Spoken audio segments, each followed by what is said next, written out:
Do not let your big butt get in the way of improving your life. And I will use this expression. What we do is we start down that path, whatever that path may be. Better customer service, better employees, better relationships, losing weight, it doesn't matter. You get 50 feet down that path and somebody goes, good for you, you're really moving, and you go, yeah, but look how far I've got to go. It always makes more sense to focus on how far you've come than how far you have to go. That doesn't mean deny reality. It just means reinforce it with your past. Get your big butt out of the way.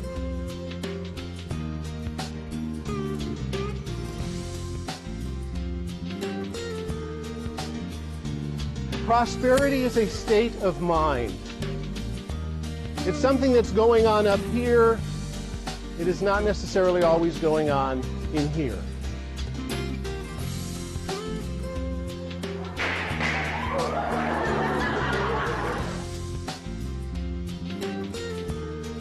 I also want to clarify, part of the reason I'm invited to speak to a lot of places is because I am a Weight Watcher leader and because they know I'm a cheap date when it comes to lunch.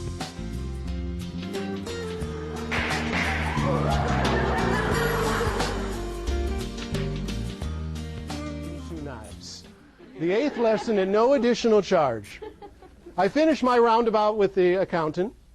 I won't tell you how it turned out because that would defeat the lesson. There were more things that took place because the lesson was in the learning, not in the doing. So I decided to head to the canned food warehouse, which I jokingly referred to as the used food store over here with a rainbow on it.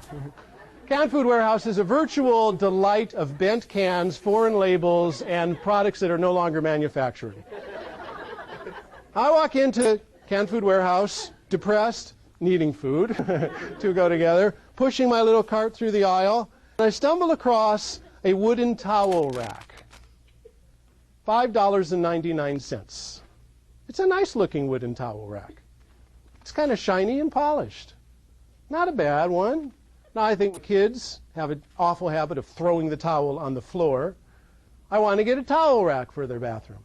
I pick up the towel rack, take it out of the box, I investigate the towel rack. This is a nice towel rack. But I realize I'm destitute and a pauper at this point. I cannot buy towel rack. Back in the box, put it back down. Back and forth, forward and back, looking at the towel rack 1,000 different ways. If I was paid by the hour to shop,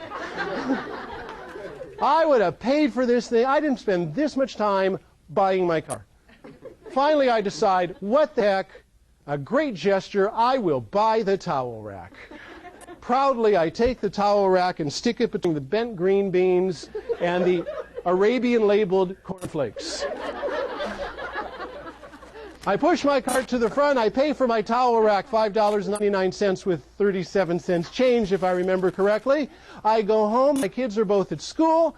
I go into the bathroom, and I am so proud of myself because I'm able to figure out how to get towel rack on there. I am not good at this type of thing. I go ahead, I put the towel rack up in the bathroom, I stand back, I admire the towel rack for a couple of seconds. You did good, Scott. I walk back out into the living room a couple hours later. Brandon, my younger one, who at that point was considerably younger, comes walking in from school. He goes, hey, Dad, how you doing? I go, Brandon, go take a look in the bathroom. Go see what I did. You know, I'm crowing, I'm boasting, I'm hyped. Brandon goes walking into the bathroom, comes out a second later and goes, whoa, Dad, what a cool towel rack. We must be rich. Lesson number 8. Whenever possible, look at your life and prosperity through the eyes of a child. They see it a heck of a lot better than we do. Thank you. Congratulations on 10 years.